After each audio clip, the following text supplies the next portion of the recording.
Hi,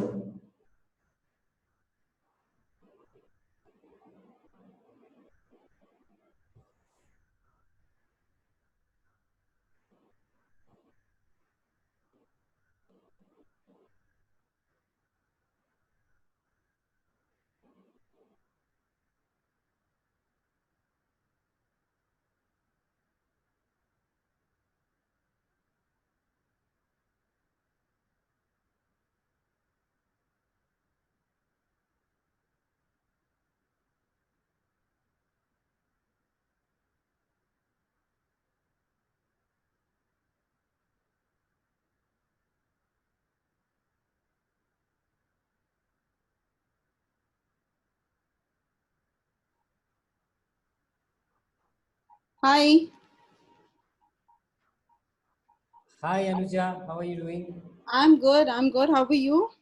All well.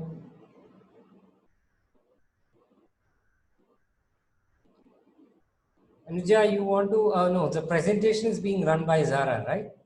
No, no, no. I will be running it. I will You be. will be running it. Okay, sure. Do you just want me to quickly run you past it because there are a couple of additional points that No, no, not at all. doesn't matter, right? Doesn't. Okay. I think the only additional point that I think we've added is on location and gender diversity, which is very, very poor. Oh, okay. Oh, interesting. So in the policy world, there aren't too many, oh, maybe because the level at which you are, like senior level, there isn't that much presence, I guess. No, this wasn't particularly senior level. So this was us tracking movement across. I see. So this wasn't just senior level.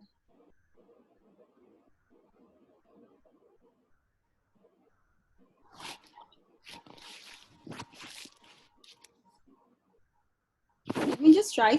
Sure. I'm just going to test run and share my screen, Oh, okay? sure, sure, But I sure. just want Yeah, absolutely. post disabled attendee screen sharing, it says. So, Disabled. yeah. Hemant, can you just take a look?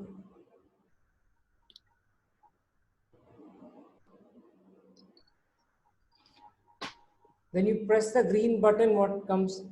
That's what it said then. Let me try again. It says host disabled attendee screen sharing.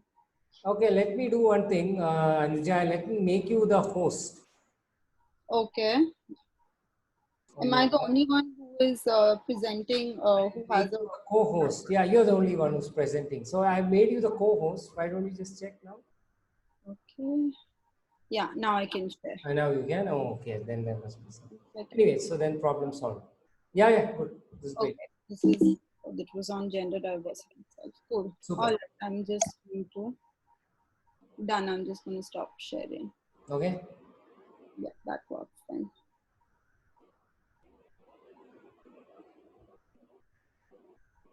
So I am starting, like, after you speak, I'll be the first one talking. Yes, that's right. Okay, cool. Because that sets the context, right? That's That's true. That's true. And of course, you have indicated some questions. I also spoke to each of the panelists, other than, of course, us, Yeah. because I know broadly what Ritvik Hmm. and you are touching Hmm. upon. So I spoke with uh,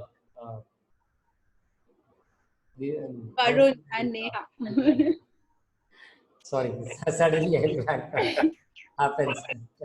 Yes, of course. Who are our audience? It's mainly students or It's mainly students, students. right? Yeah. So, yeah, that's. So, are there any questions that you'll be asking us apart from the ones that I think Ritvik had mentioned on the email? So so the internship stuff, I would like to probe. Okay. Yeah. So that's the additional point. The rest is, I think, broadly the same. Hmm. So you will be taking the internship question, Anuja? No, not me, Ritvik. Okay, sure.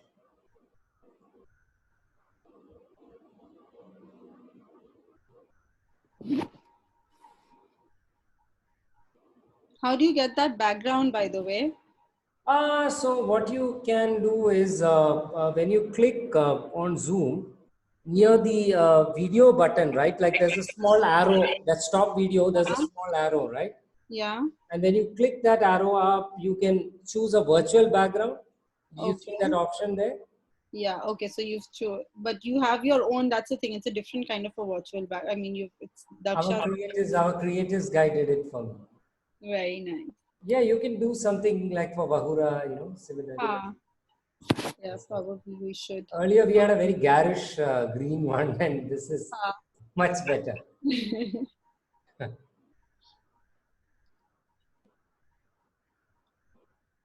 Hi, Ritvik. Hi, Ritvik.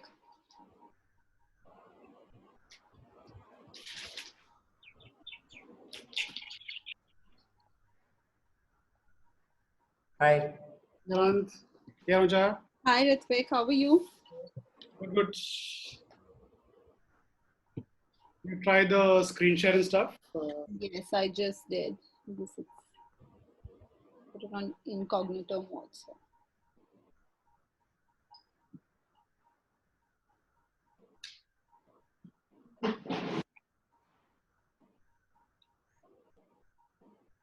Are any of the other people joining earlier, or everyone's joining on time? Everyone's joining, I think, in another 2-3 minutes. In fact, a lot of attendees have come. Oh, really? We have 21 attendees already.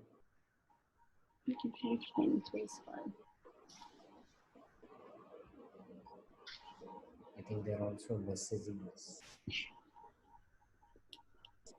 Last one. Ritvik, are you drinking water from the Council Act mug? It is subtle. It's like, subtle like branding. Not My regular cup. you can't angle it right. My regular cup. That way doesn't get mixed up at home. In fact, we already have a question for the panel as well. Are you serious? Yes.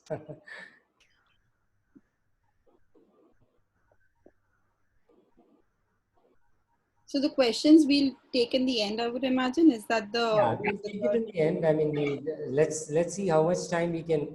You guys have a hard stop at 7 or a little bit elbow room? Like 10-15 minutes do you have? I leave it, Anuja. No, As a young baby at home. No, I have I've booked an appointment for my baby with my neighbor. Excellent. Well planned. I know. And then hopefully, I mean, I will also try not to, I usually try and club questions together. Yeah. So that, we can. Sounds good. Because, Octopus usually brings a network of a lot of students who are very curious and ask a lot of questions.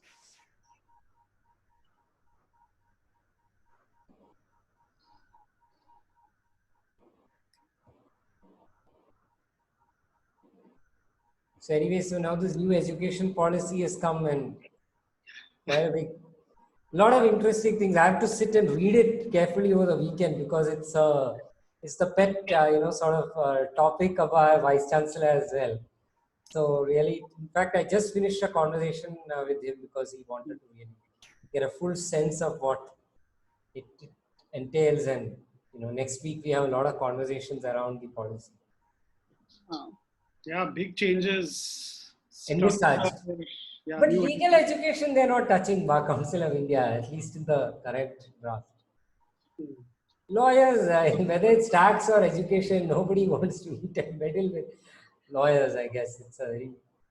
So the 4-year graduation, that won't apply. Hey, Varun. Hey, Varun. Hi, Varun. Hi, Zara. Hi, Zara.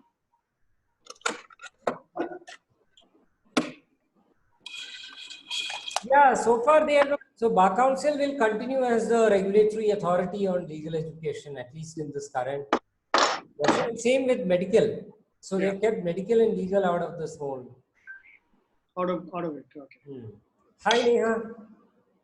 Hey, Varun. Hi, guys. How's everyone? Hi. Good. Hi, Neha. You're on mute. Please. Hi, Anuja. Hi, everyone. Hi, Neha.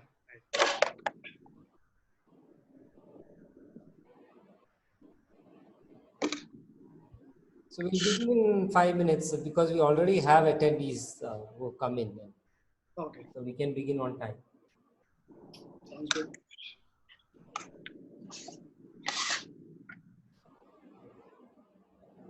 The good thing with webinars now is, like, I haven't seen Varun in a long time, so it's good to see. Yeah, good to see. Very good to see. Yeah. Same here, Ritvik. Varun, are you in Delhi now? Yeah, very much. Although I'm aching to leave. I've never been in Delhi this long. Yep.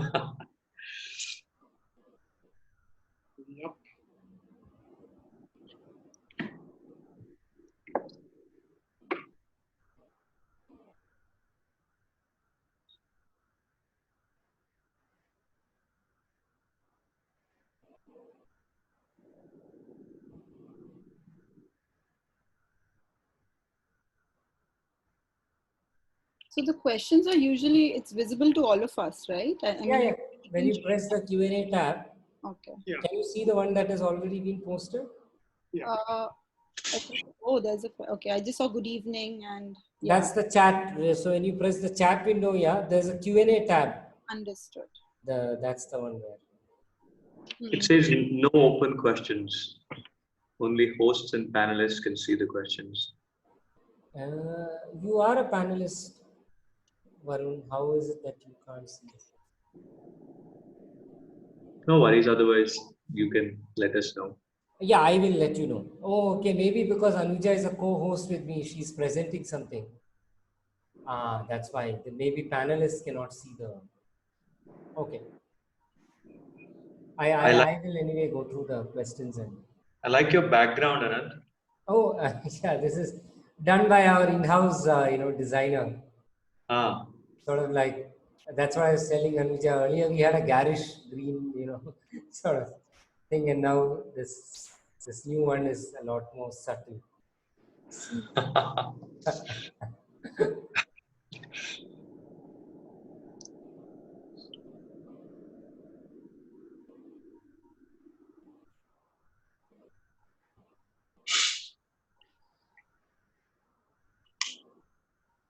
Second questions come in also. Yeah. So if any of you feel like typing in your response as well, I mean, this is very informal. So please go ahead and like the last time, in fact, Mr. KP Krishnan he must have responded to I think some 10, 12 questions on his own. Like he just started replying, the tab. do you have a recording of that one? Yes, I'll share it. Love to see that. Yep, I will share.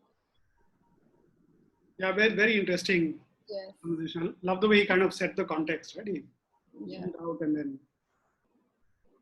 That was the one with Ajay Behr. Yes. Okay.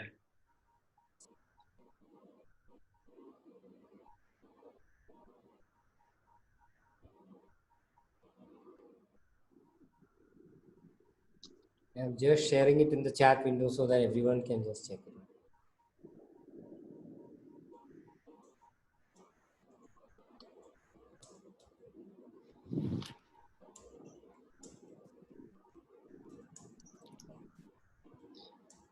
Ritvik, just in case, while I'm going through the presentation, will you be, or I don't know if I'll be, will you be able to just share the Vahura Insights document on this, just in case for people are interested to be looking at? Quite handy. I can ping it over here actually, just so you can. Yeah, On the chat, I can ping it. You can copy.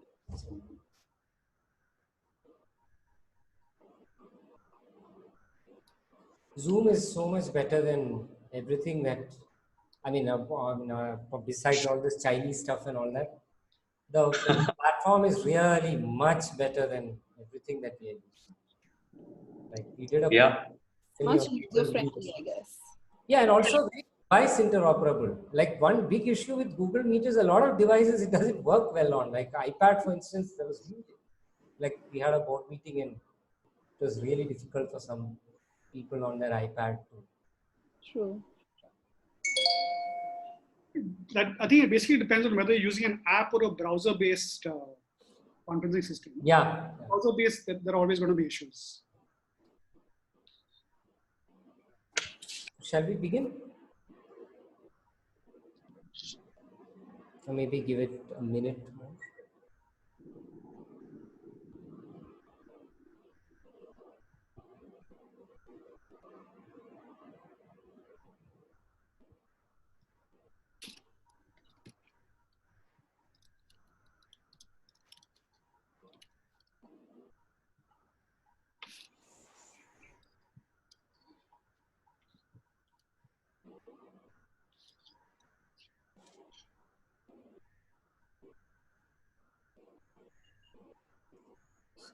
God, sorry, that there's no certificate.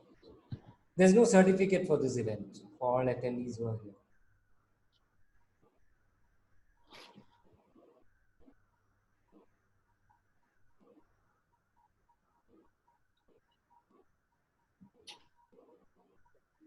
It's 6 now.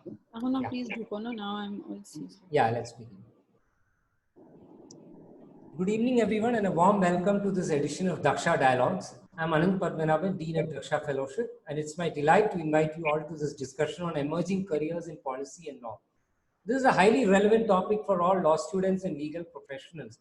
What with the explosion of policy interventions by the state, or states rather, in our federal setting, and several new career opportunities for well-trained lawyers across think tanks, multinational corporations, Indian unicorns, and law and policy consulting organizations. To provide insights today, we have with us a stellar panel. First off, we have Anuja Bose, who's head of research at Vahura. Prior to joining Vahura, she worked in London with a search firm where she was part of the research team. She has completed her MA in Human Resources and Knowledge Management from Lancaster University. And her work at Vahura focuses on looking at market trends in the legal and governance talent landscape.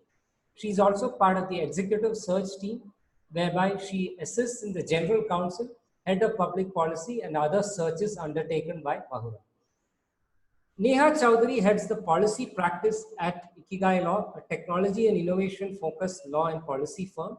She advises some of the world's largest technology companies, startups, trade associations, and think tanks on data governance, regulation, and policy, among other areas. She read law at the Harvard Law School and the Nalsa University of Law.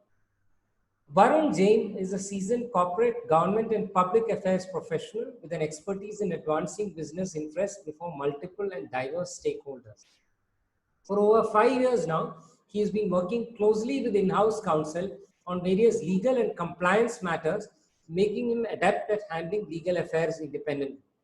Varun has a mid-career master's in public administration from the Harvard Kennedy School and an MBA degree from the Indian School of Business, where he was founding president of Asia's first chapter of Net Impact, a global corporate social responsibility initiative. Recognizing his multifaceted contributions as a board member of Sanskriti Foundation, India's leading cultural and arts non-profit, Varun was selected by the Asia Society to participate in the Asia 21 Young Leaders Summit in 2007. Finally, we have Ritwik Lukos, who's a corporate lawyer turned entrepreneur. A graduate of the National Law School of India, University, Bangalore, Ritwik practiced in Mumbai with a leading corporate law firm before beginning his entrepreneurial journey in 2007. He has co-founded ventures in the talent management, online learning, and consulting domains.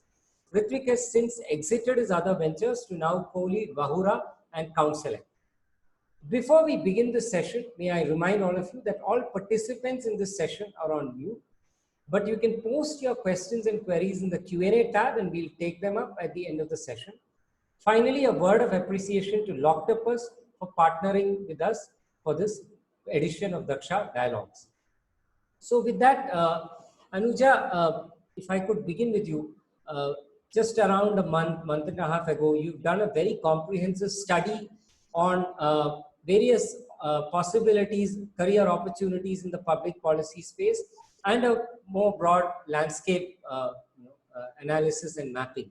So if you could just share some of these insights that the study has thrown up, I think that could help us set context for the remaining part of this conversation. Sure, Anand. Thanks for the introduction, and I'll just quickly share my screen and I'll just take everyone through some of our interesting findings through the recent study at Vahura that we've done. Sure. Okay, my screen is visible, right? Yeah, yeah, it is. Okay. So recently, I think this was we published this edition in June. So this was primarily we've looked at trends and everything for the last financial year.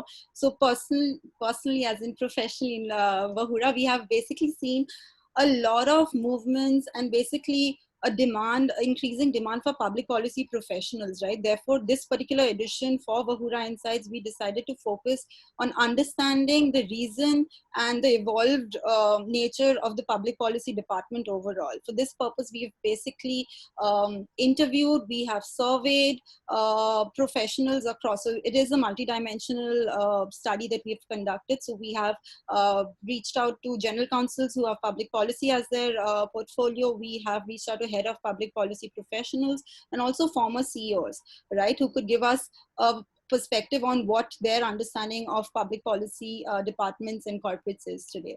So quickly, without any further delay, I'll just run everyone through some of our interesting key findings from this study. Okay.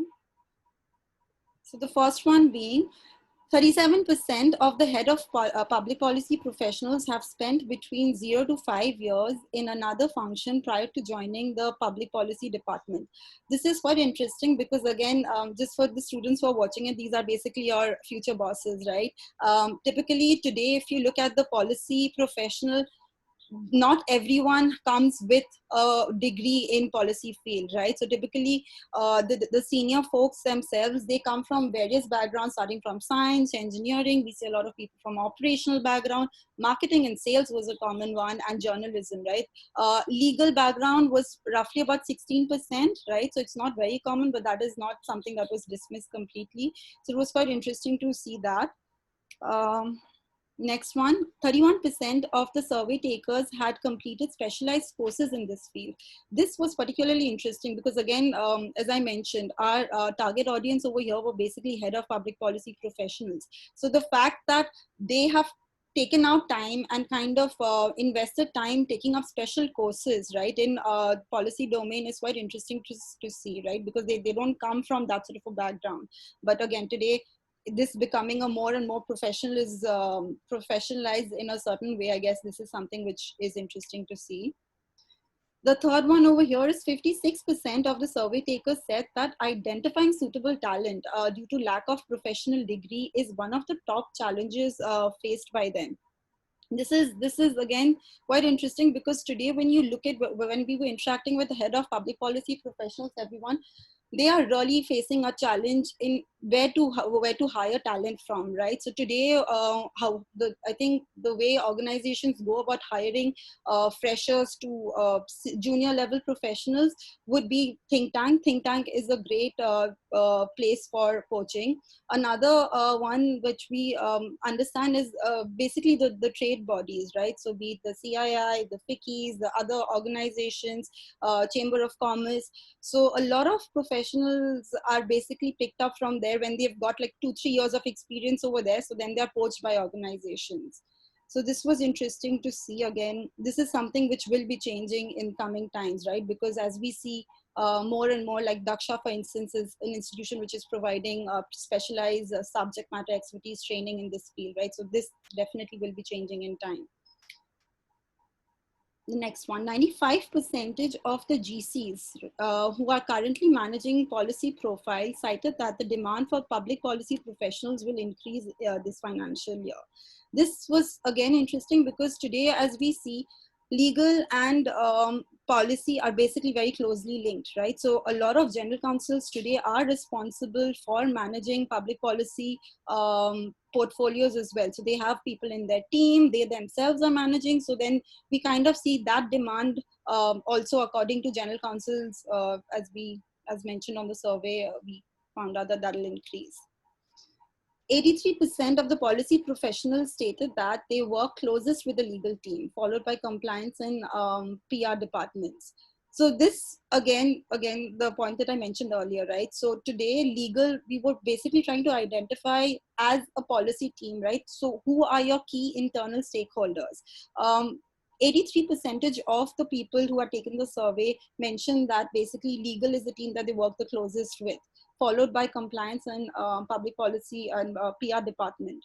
So I think earlier, back in the days, just taking everyone back, it used to be, I think the structure used to be that PR used to be the dominant body, right, where public policy would come in. But today that is sort of changing, which brings us to our next point, which I think is, I mean, personally, I thought that this was basically the main point and takeaway from our how public policy as a department has basically evolved today. So because 63% of, I can't even see my screen properly. I'm just going to move y'all up there. 63% of the public policy teams are separate and independent corporate function. So this was interesting, right? Because again, I think when we look back about a decade back, but as I mentioned, it was typically part of another function. But today, 63% is a significant number. So they are standalone teams. They are kind of reporting to the CEO directly. The remaining, I think that the second largest was, I think 19% of the professionals mentioned that their reporting is kind of built into another corporate, another department, which was basically, we mentioned legal. So they 19% basically mentioned that they are part of the legal team. And the remaining had matrix and virtual teams. So that is the finding from here. I'll just move on to the next one quickly. Okay.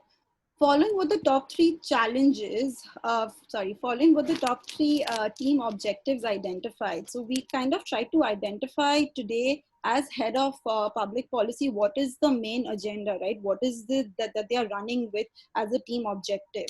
So our findings were quite interesting. Working with the government and regulators in developing positions getting regulated, 92% of the people vouched for this. Followed by building perception of the industry or business with the regulators. And then the third one being advising the CEO and the board. 75% of the professionals said that. This was particularly, I think, one of the top takeaway from this particular finding was that today, if you see public policy as a team, is becoming more of a strategic partner, right? Because the other options that we had were more on the operational side, like is it building relationship or is it on the licensing side, on those lines. So those were not the ones that were voted by the public policy professionals. And the first point, if you see, that is the reactive one, working with the government and the regulators, right? The second point, if you see, building perception of the industry or business with the regulators, this is the advocacy piece. This is the one where you're kind of proactively as a department taking a stand in, you know, how the industry should be moving forward. And the third one is obviously advising CEO and board, which again encompasses all three of them. So this was quite interesting to see the objectives are no longer operational in nature for the team. Okay, so this was, okay. So industry trends. So over here, what we have done is, as I mentioned earlier, a part of our study is also we observed the movements. So this was looking at movements across from, I think, 4 years PQE to up until, like, you know, the head of public policy. So we wanted to understand which are the sectors that are currently hiring policy professionals, right? So internet was the highest. 25% of the movements last financial year happened in internet, followed by FMCG, pharma, and so on and so forth. Internet, basically, just for everyone's understanding, it's basically social media, social media, e-commerce, and also the OTT platforms, right? Fintech, everything comes under internet. So, and even for another interesting finding, which I haven't put a slide over here because this is a policy focused one. For legal also, internet was the highest one in terms of hiring last financial year. Okay, the next slide. Industry trends, right? So again, for industry trend for cross-sector hiring. Again, I think when we started off this study, we thought that typically public policy as a department, as a profession, is very industry and sector specific, right? So we wanted to kind of see, is there cross-sector hiring? Are people moving from IT, ITS to pharma to other sectors? And shockingly, our finding kind of says that basically public policy as a skill set is basically sector agnostic. So therefore, IT/ITS, all the hires that happen in the IT/ITS field were basically from different sectors. So people moved from different sector to IT/ITS. Consulting also same, followed by internet, automotive, all these sectors that mentioned. So a lot of cross-sector hiring is happening. So you don't need to, like, if you start your career in, you know, FMCG, it's no longer the trend that you will have to stick with FMCG as your core for the rest of your life, right? So which was interesting. The location analysis, this I wanted to put there because again, the typical notion of policy professional is like everyone's based out of Delhi, right? Policy work gets done in Delhi, nowhere else is it done. But if you see this right now, it's basically a quarter of the hires which happened last year were basically not in Delhi. They were in other cities like Mumbai, Bangalore, Chennai, Kolkata, everywhere. So at state level, because I think policy as a matter, as we know, like there are some industries which are basically, for example, transport, liquor, all of these are basically state domain, industry, and the other ones being central level. And also today, as I think policy teams are growing, what we see is, and because they're being able to add value to the business, we see the policy teams, when people are hiring for these professionals, they want them to be sitting close to the business, not necessarily sitting close to the central government as such, right? So this was one of the reasons why I think this is happening right now. So it's going to be more of a pan-India hiring that will take place. No longer everyone who's studying today with Daksha doesn't need to move to Delhi. You know, anyway, it's an overpopulated city right now. Next one on gender diversity. This was the weak link, right? It's kind of sad to see that, because this is not just senior professionals, this is professionals across. So we seem like only 22% of the hires which happen in the policy government affairs space were basically women, which is quite sad. But having said that, what was interesting also to see that internet, right?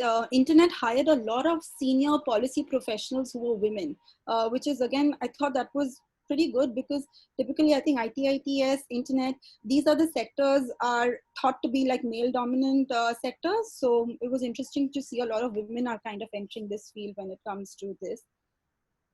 And the reason why we put this is to see where our lawyers are today. So when we see it was 22% for, in case of public policy, over here it's 44%. It's basically double, right? And this has been a constant, if you ask me. So we've been kind of tracking movements in Vahura for some time now. For the last 3 years, gender diversity when it comes to on the legal space, and especially when I say legal, this is basically in-house lawyers, not really law firm. Law firm, again, there is some bit of disparity, but in the in-house space, it is pretty strong. It is basically uniform, as you can see. It's fairly well-rounded. That brings me to my last slide over here, which is on compensation. So typically at a mid-level, we see someone at a mid-level typically is between a 25 to a 50 lakhs, right? So that's the range. That's what someone is getting paid.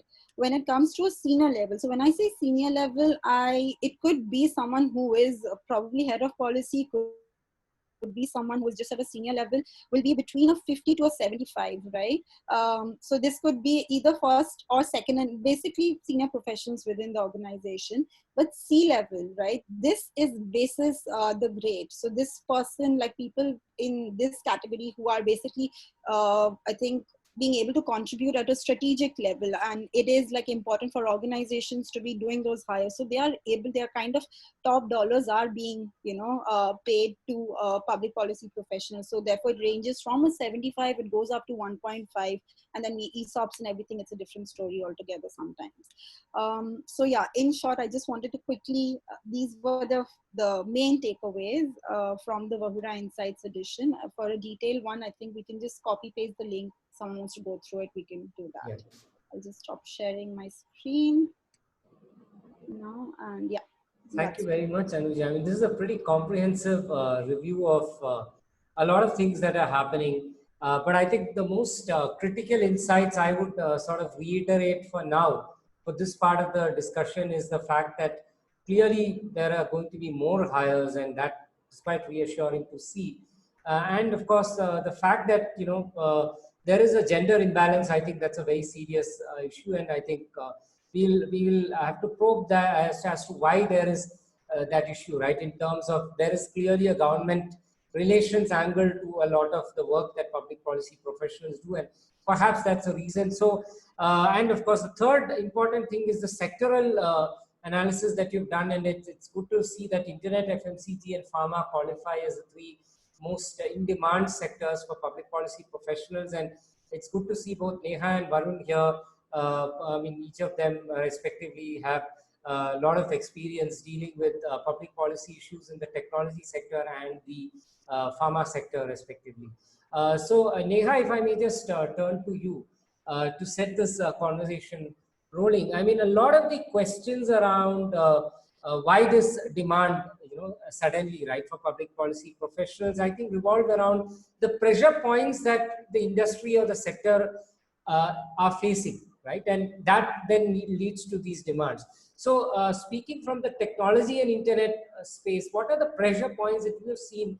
And you, of course, personally, you have a very interesting story. You've worked in a think tank and gone abroad, then come back around the time when I think the tech policy space started heating up, but more about all of that later. But from a sectoral point of view, substantively, where do you see the reason for these hires and these demands happening? And you're on mute, so you may want to unmute. Thanks a lot, Anant, and thank you to you, Daksha, and to the good folks at Vahura for organizing this conversation and for having me here. I think the tech policy story in India, look at it in the initial days as being an extension of maybe the telecom story. And telecom policy, of course, we've been doing in the country for very, very many decades now. But when it comes to internet policy, and this goes back to a conversation that we were having yesterday, I think one of the inflection points would be the way net neutrality and the whole debate around free basics played out in the country. That was really when you saw, I think, multiple factors, including sort of coming together at the same time, including action that a huge foreign big tech company was looking to initiate in the country, the way that civil society perceived this this effort that Facebook was trying to this effort that Facebook was trying to roll out. You had a lot of organizations and rights groups sort of coming together, creating a large scale media narrative, a much more sort of, sector agnostic, reaching out to the citizens kind of sort of, it was a movement in and of itself.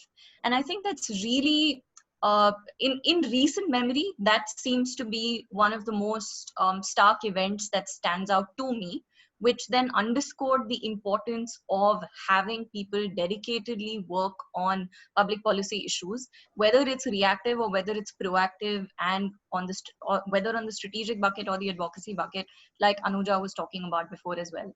And since then, I think it's only been a little bit of a juggernaut that we haven't seen stop at all, right? Conversations since then have moved on. We've had discussions and debates around Aadhaar, around privacy.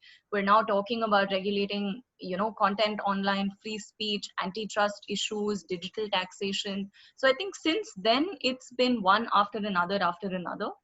And regardless of the sector in which you operate, or even regardless of the vertical in which you are as a tech industry, whether it's health, whether it's finance, whether it's the business of the internet, I think you'll find that developments or the thinking of the regulator is, it's evolving extremely rapidly, as all of us are trying to also come to terms with what should be the frameworks to regulate technology. And when that happens, I think you also automatically see a demand for public policy professionals or people that are thinking about a lot of these issues substantively, sort of run alongside it. Yeah. Right. So Varun, I have the same question for you. I mean, it's a very different sector, and also huge federal implications. Unlike technology, which is much more centralized, there's a lot of health policy that happens at the state level. And being at Gilead, for quite a few years, and having driven that, and now as an independent policy practitioner, how have you seen the pharma sector in particular sort of react or respond to these pressure points, and how has that in turn helped you grow as a professional? Sure, Anant. Again, thank you for inviting me to this panel. Daksha Fellowship, great initiative. And thank you, Ritvik and Anuja, for including me in the panel as well. So health, very quickly, I think the best way to sum it up is that it's the new Bijli Pani from the point of view of government policy making, because, it moves the electoral needle now as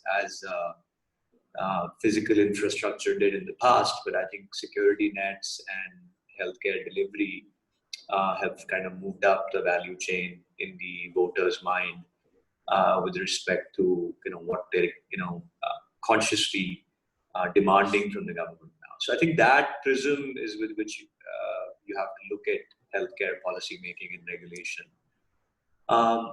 So one of the game-changing events, I guess, similar to what Neha pointed out in technology, was the Gleevec kind of denial of patent to Novartis some years ago. That, of course, set the cat among the pigeons as far as the MNC's IP protection aspiration was concerned. But the one, I think, which I was personally involved with, and also I think became another major case study in life sciences regulation, was the whole price control around medical devices and stents in particular. And that was essentially happening because of a market failure, in the sense that the MRPs of the stents and many other medical devices weren't put in a kind of a rational way. And there was a huge delta between the price at which the hospitals were procuring this and the MRP which was printed on the devices, right? And this kind of, but the way it came about was interesting, and it's has some similarities to the whole net neutrality case study. Is that there was a litigation in terms of public interest litigation from affected consumers. There was a lot of media attention. And then I think there was also protectionist domestic interests which wanted a slice of that pie. So, I mean, in some sense, it was a classic cocktail for any student of public policy or public affairs in terms of how this ammunition came together to catalyze a very sure-footed action from the government of India, led from the PMO down. Right? It was very one of the first things that we were asked to do as government affairs professionals, as an association, was to push back. And actually, in the past there had been some murmuring around this kind of an initiative, and it had been successfully pushed back. But within a few months, it was very clear to all of us that this was not going to go away. This was something that the PMO wanted, and it was, a consequence of various factors that if you had actually sensed this, powder keg brewing, you could have anticipated this much earlier. And I just wanted to mention that point, that I think that's one of the key learnings that I had from that experience, is that you need to have a much larger worldview and mind space in the position of a corporate affairs professional. Therefore, I think I have a slight sort of a difference on the semantics in terms of calling our fraternity just policy professionals, because, like I said, there's such a wide set of stakeholders. There's legal people, there's media, there's civil society. So the set of stakeholders is very large, and I think you have to have your antenna up across all these set of stakeholders. And to me, one of the largest sort of expectations from the role these days is how can you anticipate risks? How can you kind of read ahead between the lines of what's coming up in government statements, social media, civil society actions, judicial action? How do you kind of connect the dots and then paint a picture back to the business, right? That's something that I think traditionally has not been the forte of this function. It's a complex task, but it's also the reason I feel Daksha Fellowship is, hitting on a great product, because you're able to like connect the dots if you have the ability to think like a lawyer, think like a policy person, think like a media person, think like a researcher. Connect data in your head, social media, so many feeds coming in. You need to kind of piece it all together in a real-time basis, and then anticipate something that can go wrong. So I'll just pause there. Get into more details later. Sure. So Ritvik, I mean, this raises some very interesting points there, right? Both what Neha mentioned and what Varun was mentioning about the kind of abilities or skills that are required. And as someone who's facilitating hiring in this space, and this is not just you and Anuja, like questions to both of you. Like, how do you really see the landscape, sort of evolving in terms of the demands that hirers have of you? And how do you assess candidates? Like, what are the things that you essentially help them look out for? So I'll break it down in two ways. So while we started with, and Anuja spoke about public policy roles in in-house teams, and I'll let Anuja come to that. But I think for everyone who's on this webinar, corporates are not going to hire a fresher for a public policy role. So I think it's good to kind of make that quite clear. So typically I think we see someone coming at a mid-level, right? So 5 years, kind of around year 5. So then starting out, it's really if you're looking at the variety of ways in which you can start, whether it's a think tank, research kind of institution, academia, litigation. I mean, there are a number of options. Consulting, a law firm that does public policy, and when kind of we speak to the employer, the first thing we get actually, which is in a sense counter to what Varun just said, because a lot of these folks are very focused on some domains, very domain specific. So one of the first things we kind of get is this someone who is deeply curious about this domain,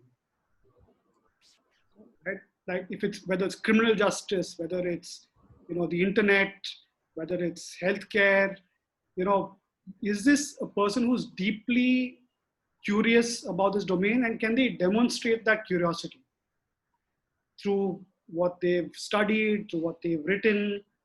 I think a lot of the interviews are kind of really kind of delving into that.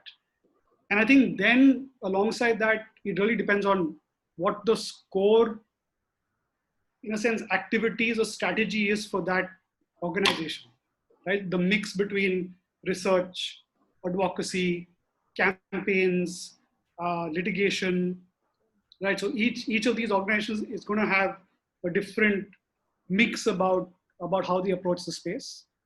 So I'd say really for anyone who's applying for jobs, to really ask these two questions. What is the domain that this organization is in? What is their, like, if you were to break up a pie chart in terms of how do they engage with this domain? And then kind of work backwards to say, how do I present my skill sets and my profile and my education to talk to what they need? Anuja?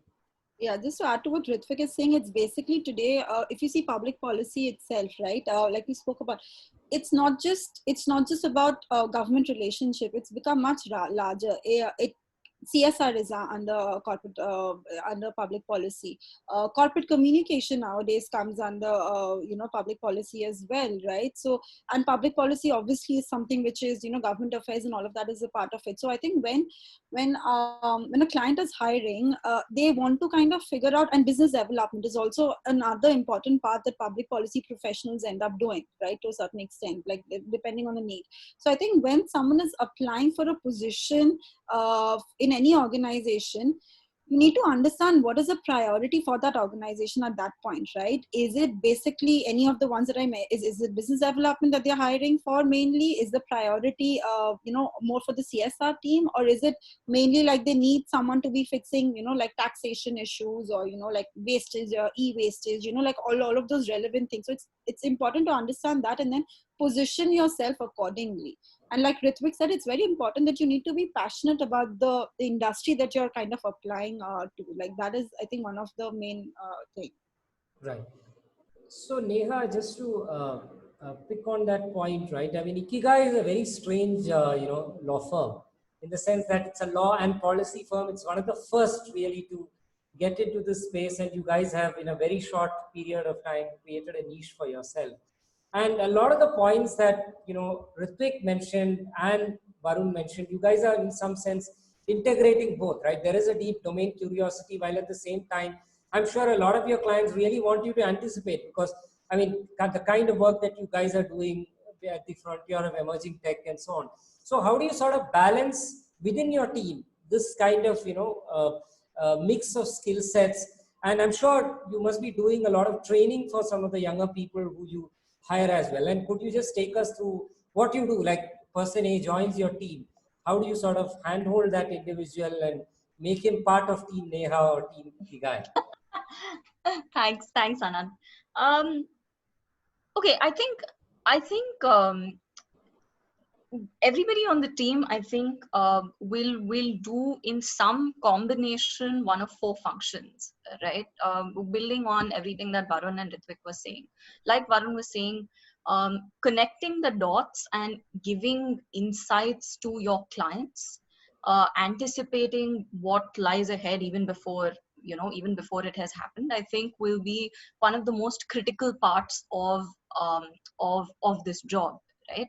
So staying on top of events as they're taking place, staying on top of events that you see forthcoming 3 months, 4 months, 6 months, 1 year down the line, and then being able to anticipate, okay, X has happened, Y has happened, Z has happened. How do they now all speak to each other? And what does this mean for the ecosystem? What does this mean for my client? What does this mean for, X stakeholder? 3, 6, in the short term, sort of middle term, as well as the long term.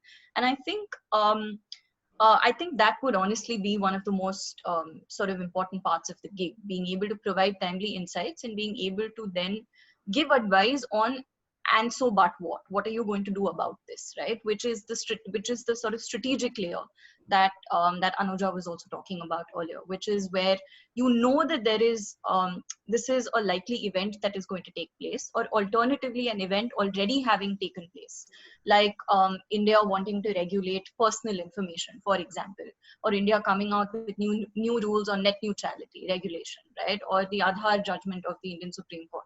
Now, this event having already taken place, maybe you anticipated it, maybe you didn't anticipate it, right? But now that the event has already taken place, where do I go from here? What does my strategy look like? Who are the people that I need to talk to? What should be the conversations that I need to have with people? Do I need to explore building partnerships? Do I need to, bring together a sort of community? In the more sort of immediate term, what is the impact of a development like this having taken place? And the questions that you ask could be, it could be a sort of fairly wide universe, and then finding answers to your questions and then sort of taking your clients to the next step about, this is the sort of plan of action that you have now evolved. And I think at a place like Ikigai, you'll do a combination of these different things. Depending on the client, depending on the role that you play within the organization, it will, all of these activities will be in sort of different ratios.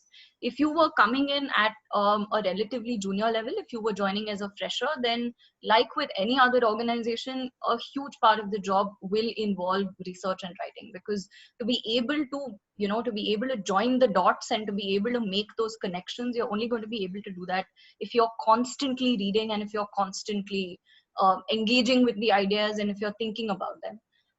In a sort of tech policy ecosystem that can get it can feel like there's a lot going on sometimes, because there's constantly movement and there's constantly sort of change that's taking place, and there's so many sort of regulatory developments that are always on the horizon. So internally within the organization, what we also try to do is to have people leading different areas and sort of deep diving and specializing in some areas. There are people who are more interested in data governance. There are folks who are more interested in regulating platforms, competition, online content, fintech, health tech, right?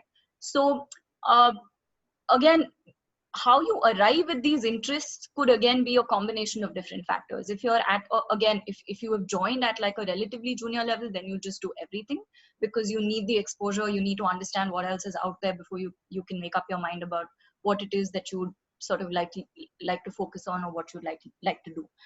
Sometimes that happens more organically because once you're working with a particular client or a particular set of clients, then you get more familiar with their issues of interest and their sort of areas of interest. So I think a lot of diversity in the kind of work that you get to do, and I think the specialization sort of happens organically as well. And in your case, I've also noticed that you produce a lot of knowledge. I mean, the website is and the blog is rife with a lot of information which is shared for free, and it's not Yeah. so. Tell us a little more about that whole exercise of creating that brand perception, right? That you are at the frontier of technology and watching out and connecting those dots while Yeah. I think two or three reasons how, or two or three different ways, I think, honestly, in which that came about, Anand. I come from a civil society and a think tank background. I started out working with the Center for Internet and Society. And at CIS, researching and thinking and sort of critically engaging with the issues on which we were working and producing output that could be helpful for the community at large was a huge part of the job, right? That was the job. You were at a think tank, you have to think and you have to write. And I think to me that influenced my thinking to a very large extent, that if you were we also see ourselves as policy researchers. We see ourselves as people who like to engage in depth and substantively with the issues on which we're working. And given that we're doing all of this research, we also like writing about it and putting out the new ideas and engaging with the critical ideas. If you're we engage with the writing and the ideas that everybody else in the ecosystem does as well. And that was the thinking. That was one of the reasons behind this huge push towards sort of research and writing as well. And on the other hand, I think it's also the idea, like you said, right? It's a demonstration of your capabilities and the credibility that sort of brings you. As a law firm or as a law and policy firm, especially when we were trying to do something new and we were trying to see, trying to create this little niche for ourselves as well, we felt that it was important that our work stand alone and speak for itself, which was also the thinking behind putting out this sort of research on our website. If I come to you and if I have a conversation with you and I claim to be a tech policy lawyer, then I should have a body of work backing the fact that I am actually who I say I am. So, yeah. No, sounds good. Varun, in fact, coming to you on this whole question of the federal structure, right? And things seem to work very differently when it comes to the states. And as Anuja pointed out in the study, now there is a slight, deviation from the whole Delhi focus, policy making. And I'm sure some of it is thanks to sectors like pharma and maybe FMCG and so on. Because with tech policy, I still see a huge level of centralization in what's happening at the policy level, at least. So how has your experience been working with the center vis-a-vis, and you mentioned the whole PMO experience, right? And vis-a-vis, how you, for instance, work with the state of Karnataka or an Andhra? I mean, how has the change been in terms of adapting your style of working? Yeah, that's a good question and a good point, because I always call India, from a policy point of view, it's the United States of Europe. Clearly, every state government has a different culture, different set of stakeholders, very different bureaucracy also, even though they're all IAS officers, but they tend to have some regional flavor to them, like our cuisines. So, that's been my experience, especially in a sector like health, that the federal polity is very important to sort of keep at the back of your mind when you're developing any kind of a consortium or a campaign or an advocacy initiative. Unless you have all those stakeholders aligned, things get terribly delayed or just don't happen. Because, for instance, in health, the state could always turn around and say, I don't need this. Center may say, okay, you should. I like what XYZ company has in mind, and the state government can just turn around and say, no, don't see value in it for whatever reason.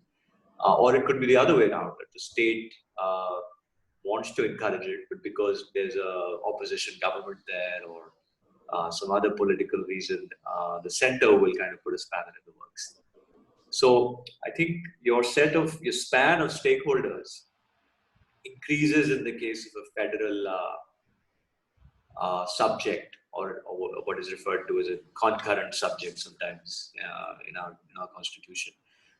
Transport is another example of that. Where, for instance, one of the first companies to start looking at decentralizing policy roles was Uber, and primarily because Ministry of Road Transport and Highways was one stakeholder. But you need to work with Maharashtra police, you need to work with Maharashtra, road transport authorities, you need to work with Karnataka separately. And they were one of the few to sort of start recognizing that, we need to combine a Delhi presence with state presence. I haven't seen that trend that much on pharma, to be honest. I think Uber and some others, maybe in e-commerce, they may have initiated that, and that's it's a model that's almost essential there, because there the public policy team is actually paving the road for the business. They're disrupting a set of rules, legacy rules, and coming up with a new rule book, which has the audience for that is the state government as opposed to the central government. But that's not the case so much in health, because health delivery is state-centric, but the regulation so far is still at the central level in terms of DCGI and NPPA. So many of those roles, I think, will continue to remain in Delhi. In fact, Varun, I would call you an anomaly. Everything that you said so far seems to indicate there's a great deal of common sense and, on the ground chutzpah that you really need to deliver the job. But on the other hand, you are extremely trained at this job, right? And you have a lot of formal training. So what is the formal training really doing in your case at least, or even more generally? How did the Harvard degree and ISB, of course, is a management degree, but I'm sure there were elements to understanding this in a holistic manner that ISB to help you with. So where is that training really, so I'm really on the training question, right? Because Daksha at the end of the day is a training program, and we are really trying to train people, but you seem to indicate that a lot of this is common sense, but you are trained. So how do we train? So, this role in my mind is a lot of art and a lot of science. The art is something that I think has to be learned on the job, or you have innate skill sets or innate attributes which help you do it. The science is something that can be learned. And that's what took me to the Kennedy School. And there are two things that I think a professional degree can do for you, right? One is sort of it's an entry ticket to get into the sector, right, or to get into the profession. In my case, I made a very conscious shift from, like Anuja was saying earlier, I made a conscious shift from sales and marketing for about 6-7 years in IT. Even though I was selling to the government, I made a very conscious shift to say, okay, I want to get into corporate affairs policy now. And how do I do that? Some mentor said the best program around is at the Kennedy School. It has a Harvard brand name, so you have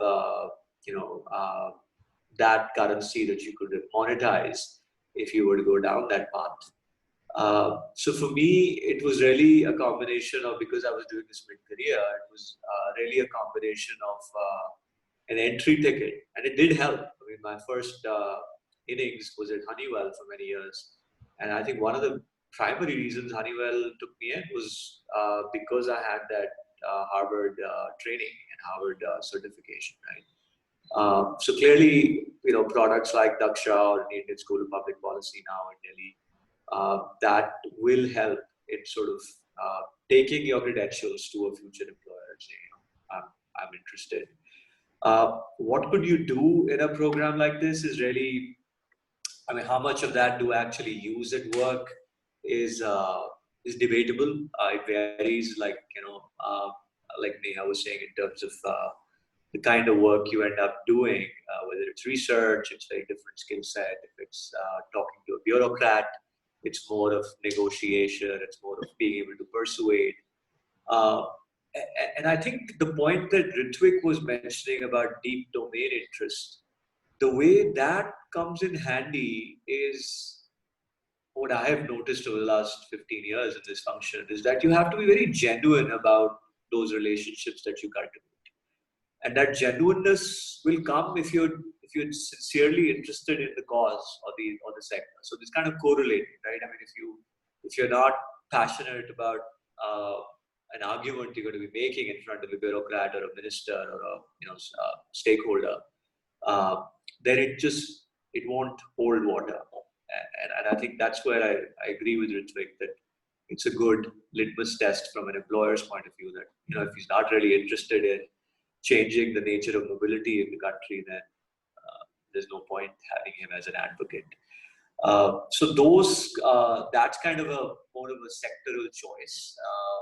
But that, again, it runs a bit counter to sort of what Anuja pointed out in her study in terms of the sectoral independent sort of agnosticness to the profession, right? That you could be I was in Honeywell, then I moved to medical devices. So there, I think the horizontal capabilities I'd say that you need are the ability to build relationships, persuade and advocate effectively, so very strong communication skills. And I would say the ability to inspire consortia, inspire sort of multiple parties to come together towards a common cause. That's something that is essential in being able to shape policy, because government of India doesn't like a representative of one company or one interest guiding their policy. So it has to be a surround sound that you have to create, and that effort requires you to be able to inspire common cause. So there's a lot of science to that as well, and I think that's something that can be taught. Right. So Ritwik, coming back to the study, right, and where there is a lot of promise in the sector at this point, in that function rather, that there is a huge, prospect of new jobs being created, but at the same time, a lot of our students, in fact, there's the looming, COVID threat in their minds, right? There's a perception issue on how are jobs really going to pan out, and of course, one of the standard avenues has been the internship model. And there too, now a lot of internships have just gone the virtual internship route. So, I mean, basically two different questions, coming from Vahura, how do you and Anuja, both of you, assess, the COVID impact on hiring, more broadly among lawyers in that segment, and especially in the policy domain? And the second point is, how do you see the internship route any longer holding good to really assess the merit of a candidate? Yeah, I'll start with the virtual internships. Sure. So what we found is with law firms, actually, it hasn't worked out well with some of the firms that is our clients. And one of the reasons has been, I think, discomfort around confidentiality and access to live matters. And I think in some cases where clients have requested that interns not work on this, not be involved, especially where the matter is sensitive. So then what happens is that the work that's given to the intern then becomes work of, work that's not really involved in, what the firm really does, right? And then the chances then of getting a job in that firm will reduce, because the firm doesn't have a real appreciation of what you've done. So I think that's unfortunate. But with, I think in the policy space with research centers, think tanks, I think there it's worked really well. And I think at least the folks that we've been talking to said it's worked well. But I think what everyone prefers is that these virtual internships are approached in the same way as you would approach a regular internship, which means you set aside that chunk of time. It is a proper, 6 hours, 8 hours a day. So it has to be done well. So you have to assign, a mid-level person in the team with the intern to work on it. So I think where there are no confidentiality concerns, it's really working well. But in other cases, it's there is a I think the issue with broadly, I think research centers, think tanks, etc. It is a disaggregated space. See, at Vahura, we operate really at the mid-level and senior level. So we're not directly involved at the junior level, but it is still disaggregated. So you have to really, there is no really one platform to go to where you can find all the jobs and you can apply. And I think a lot of the questions in the Q&A were around that. How do I go about finding a job? Where can I go? Really, you have to work backwards from, you have to pick a few areas. You have to pick a few domains. You have to pick a few kinds of organizations. Do your research. Anyway, you want to be a public policy professional. Right? Research is a core skill. Networking, relationship management are core skills. So think of this as as testing yourself to whether this is a domain for you in this exercise as well. And then really, I think most everyone in this space does public postings and are very clear about the application process. So I think a few tools like just setting up a Google alert, to be aware, follow people on social media, attend webinars like this, attend platforms. The jobs are out there, but you have to go to them. It won't come to you. Anuja, would you like to add? Anuja, would you like to add anything to this? I think her internet is. Actually, yeah. While she's coming back on the conversation, Neha, if I could just request you to weigh in on some of the questions here which you have indicated. And I think just to add to what Ritvik is saying, I think for internships and all, I mean, at Vahura, can you hear me? Am I audible? Yeah, you are. Now you are, but I think there's some slight lag. Perhaps you could turn off your video and try. But you're on mute now. Oh, he's dropped. Yeah. Am I audible now? Yeah, now you're. It never acts up, but clearly today it's perfect day. Anyway, I think like just advice to the students, right, looking for internships. At Vahura, we do not do too much of junior level hiring, but I think the one way to go about it is, again, as Ritvik and I think everyone mentioned, it, passionate about the area that you want to work in, right? So you need to have ideal companies. You need to have target companies that you want to approach, right? So be it like, if it's Varun Jain who you want to work with and you've kind of followed him, please then write to him directly. Say that if there is some kind of work that you could outsource, because as we know, policy does have a lot of research work, right? And those are the ones which we would imagine, and a lot of analytical and mathematical stuff which may not be confidential, right? One would imagine. So those are the work that I think one can, because right now, when we're speaking to senior policy professionals, they are swamped with work, right? There is so much work that they are doing, because right now is a time where I think all this while policy teams, everyone didn't know that these people existed in the team, because business was going smooth, nothing was affected, nobody cared about them. As such, like visibility wasn't very high. But right now, like because of COVID, because of everything else, there is a need and there is a lot of work for the policy department per se. So they may not have time to post jobs and say like, look here, we are looking out over here.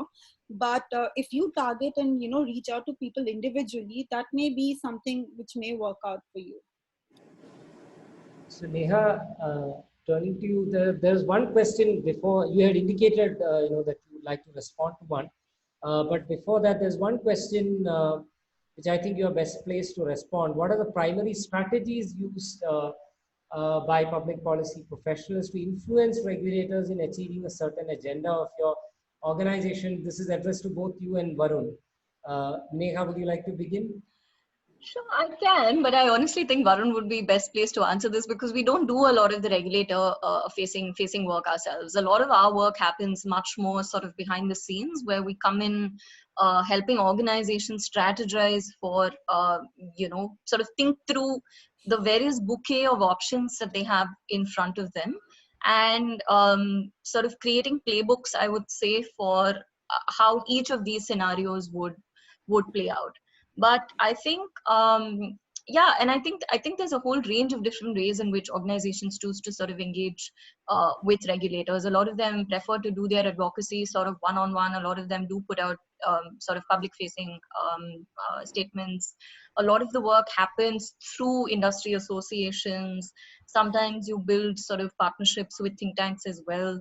So I think there's a whole sort of range of options, but we really operate much more on the sort of back end. So I'll defer to Varun, would Varun. you like to add? Okay, Anant, can you repeat the question? I was Yeah. referring to the online questions. Yeah, so the question is basically, what are the primary strategies used by public policy professionals to influence regulators in achieving a certain agenda for your organization?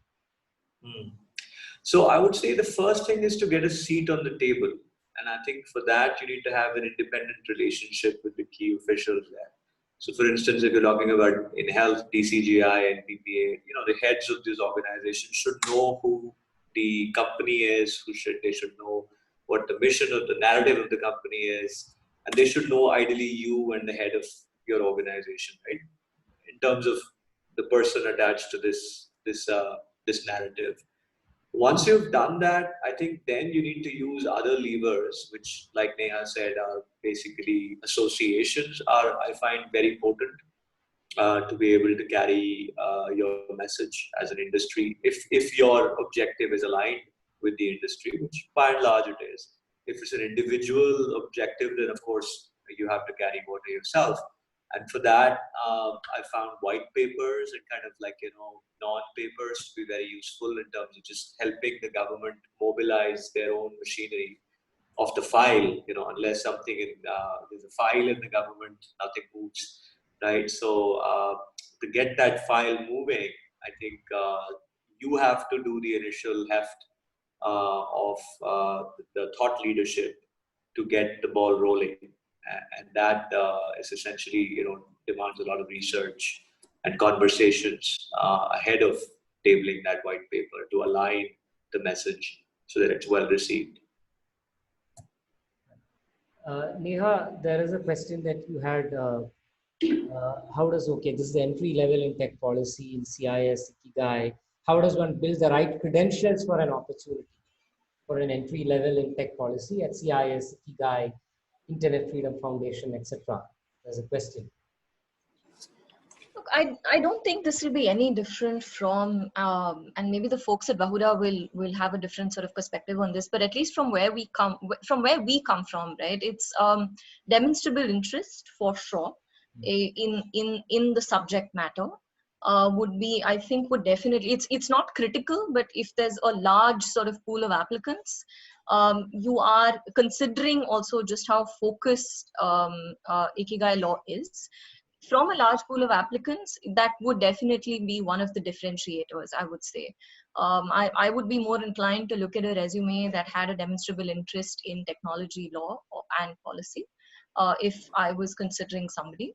But other than that, I think it's getting the basics right. I think we look for we largely expect people to be able to do two things: to be able to do research and to be able to put in the hours to do the research. So depth of research is critical, and to be able to communicate well and to be able to communicate clearly, which then comes down to sort of research and writing, and sort of everything that it encompasses, right? So from a lawyer's perspective, being able to construct an argument, being able to demonstrate how you're able to think through the argument and sort of take it through to its logical conclusion.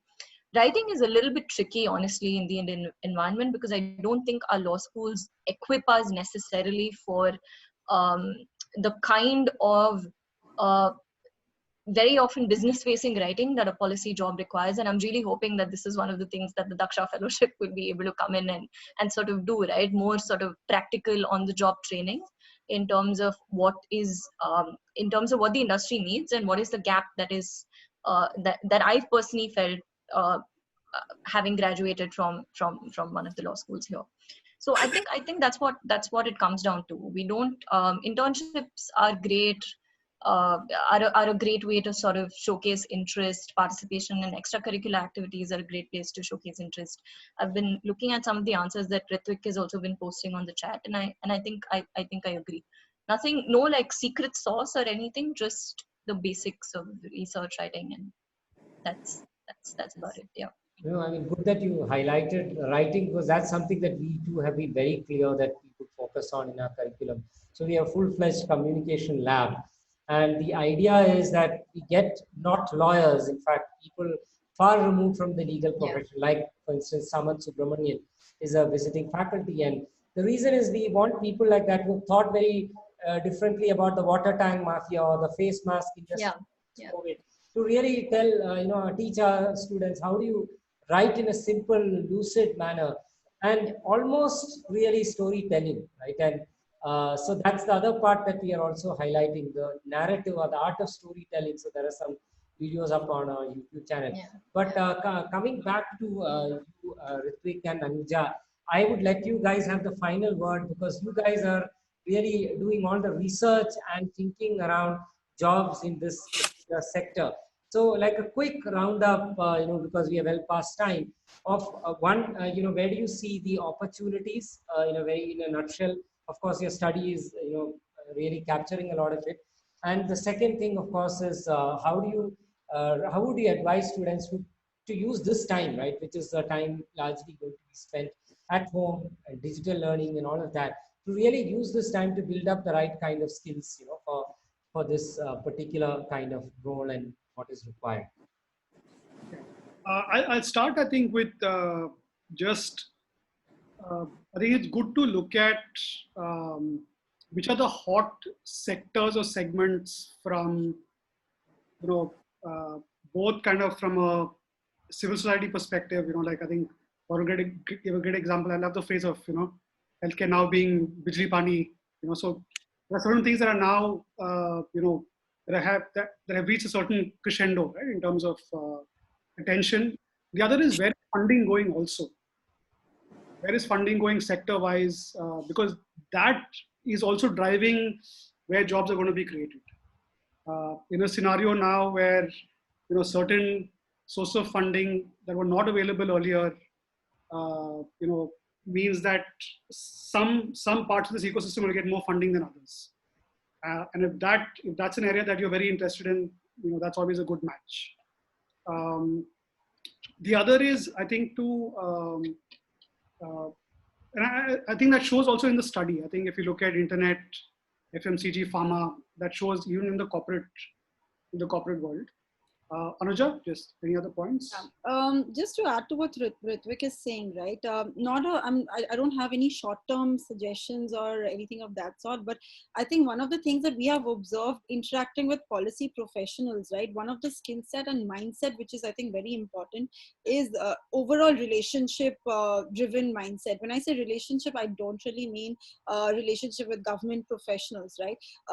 I mean like relationship internally, right? Because if you want to be in this industry, if you want to build your career here, you really have to get work done working with your with the different functions, right? Be it the marketing function, be it the CEO, be it the finance, legal guys. So relationship internally, relationship externally. And another thing that we've observed, right, at Vahura, when we interact with policy professionals, is a relationship with peer, right? So they have a very community sense of being, right? So there is everyone sort of knows everyone, everyone's looking out for everyone. It's not that sort of a vibe is there. So I think you need to have that sort of a mindset to be successful in the long run in this basically area. Yeah, on a lighter note, Neha and I are both members of multiple WhatsApp groups on technology policy. So I guess we all understand this whole aspect of, like, for instance, it is never, even though I have in some sense exited to things on at the frontier of education and tech policy. I still get a lot of interesting queries around, data protection and technology policy, and what is that select committee doing, and so on. So even if you leave tech policy to some measure, it never leaves you fully. So anyway, so on that note, I thank you all, for taking your time out on a working day evening, and to really inform and enlighten our students on the best ways in which they can take their career forward in what is clearly a very vibrant area for job creation, and where there is a lot of interesting and exciting possibilities for them.